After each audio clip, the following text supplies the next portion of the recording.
Բարև։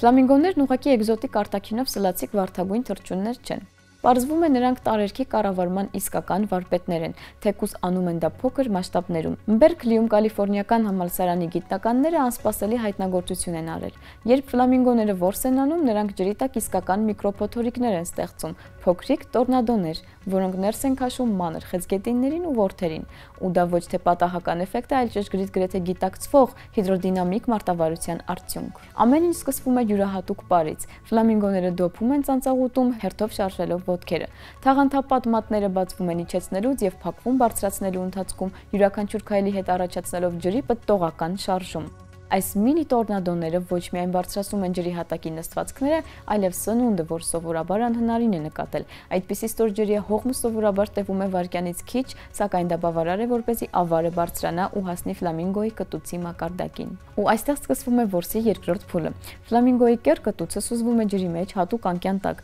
Ընթացքում կենդանին շարժում է լեզուն վայրկյանում մոտ 12 անգամ, այս անգամ իսկական փոթորիկ առաջացնելով կտուցի ներսում։ Այս ներքին հոսքը գործում է ինչպես բարձր հաճախականության տուրբին ֆիլտրերով ջուրն ու պահելով սնունդը փոքրագույն թիերի միջոցով։ Այս մեխանիզմը ֆլամինգոներին դարձնում է աշխարհի ամենաարդյունավետ ջրային փոշեկուլներից մեկը։ Առանձնահատուկ տպավորիչ է, որ որսի այս մարտավարությունը միաժամանակ պարզ է ու հանճարեղ։ Հետազոտողները արդեն մտածում են ինչպես կարելի է այս սկզբունքները կիրառել ճարտարագիտության մեջ։ Օրինակ միկրոպլաստիկի ջուրը մաքրելու ավելի արդյունավետ ֆիլտրեր մշակելու համար։ Եթե ֆլամինգոյի մինի տորնադոն այդքան արդյունավետ է մանր արարածների ֆիլտրման գործում, ապա հնարավոր է այն հիմք դառնա մաքրման ապագա տեխնոլոգիաների համար։ Այնպես, որ հաջորդ անգամ կենսաբանական այգում կամ վավերագրական ֆիլմում ֆլամինգո տեսնելիս հիշեք, որ ձեր առջև ուղղակի գեղեցիկ թռչուն չէ։ Ֆլամինգոն բնատուր հիդրոդինամիկ է, ով պարի, կտուցի եւ լեզվի միջոցով ստեղծում է բարդագույն հողմային համակարգեր։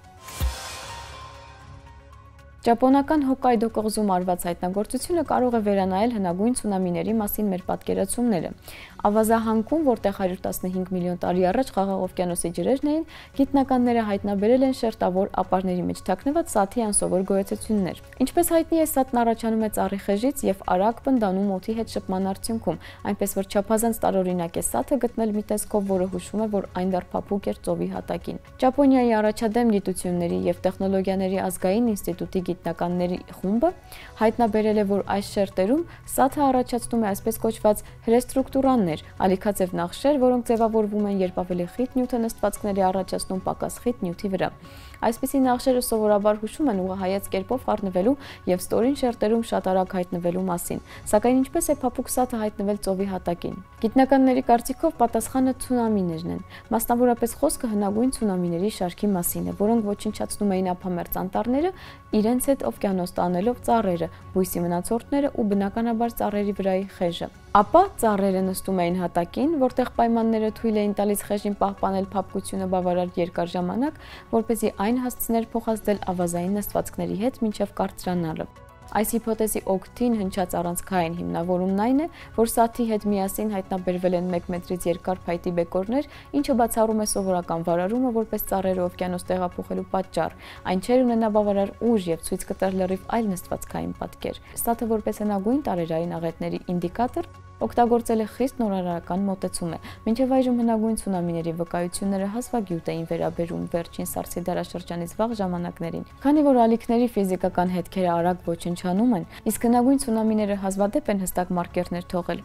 այսպիսի գտածոները խիստ հազվագյուտ երևույթ են։ Այդուհանդերձ ոչ բոլոր երկրաբաններն են համաձայն գտածոների նման մեկնության հետ։ Սիեթլում ցունամիների ուսումնասիրության կենտրոնից երկրաբան Քերի Հարիսոն Լեյնը նշում է, որ սառը ջրում փափուկ սաթի գաղափարը կասկածների տեղիք է տալիս։ Նա նշում է, որ դա անհրաժեշտ է ստուգել։ Բացի այդ երևույթի տարածաշրջանային բնույթը ապացուցելու համար անհրաժեշտ է ուսումնասիրել, թե ինչ տեսք ունեն նստվածքները պեղումների կետից գոնե 100 մետր հեռավորության վրա։ Այդուհանդերձ ալիքաձև սաթը որպես հնագույն աղետի քարացած արձագանք դիտարկելու գաղափարը ծայրահեղ գեղեցիկ է։ Հնարավոր է Ճապոնիայի ափամերձ հատվածում օվկիանոսի հատակին ոչ միայն հնագույն անտառների լուր մնացորդներ են, այլև միլիոնավոր տարիներ առաջ մոլեգնած ահռելի ալիքների անտեսանելի հետքերը։ Իսկ հիմա գիտական անեկդոտ։ Տեսաբան ֆիզիկոսի ընտանիքը տեղափոխվում է նոր բնակարան։ Իմանալով ամուսնու ցրվածությունը, կինը նրան աշխատանքի գնալուց առաջ զգուշացնում է. «Սիրելիս, Աշխատանքից հետո կվերադառնաս ոչ թե այստեղ, այլ մեր նոր հասցեով։ Հասցեն գրել եմ թղթի վրա, այն քո գրպանում է, հանկարծ չմոռանաս։ Ֆիզիկոսը ցրված գլխով է անում ու գնում աշխատանքի։ Օրվա ընթացքում նրան է այցելում հերթական հանճարեղ գաղափարը, որն անհրաժեշտ է գրի առնել։ Ձեռքի տակ էլ միայն հասցեով թուղթն է։ Ֆիզիկոսը ինչ-որ բան է խզբզում թղթի վրա, ապա գոռալով. «Հերն անիծածը չի ստացվում», ճմուրթում է թուղթն ու նետում աղբամանը։ Բնականաբար երեկոյան նա վերադառնում է հին բնակարանը, երկար ժամանակ ծեծում է դուռը, անդադար սեղմում զանգի կոճակը, բայց ոչ ոք չի բացում։ Մտահոգված ֆիզիկոսը դուրս է գալիս բակ, տեսնում է շենքի մուտքի մոտ ինչ-որ փոքրիկ աղջնակ գնդակ է խաղում։ Հարցնում է. «Բալիկ ջան, կարող է իմանաս 9-րդ բնակարանի մարդիկ ուր են։ Կարող է ինչ-որ մեկին տեսած լինես»։ Աղջիկը հոգոց է հանում։ Մաման այդպես էլ ասում էր. «Արի, պապ, արի գնանք տուն»։ Իսկ այսօրվա համար այսքանը, կհանդիպենք։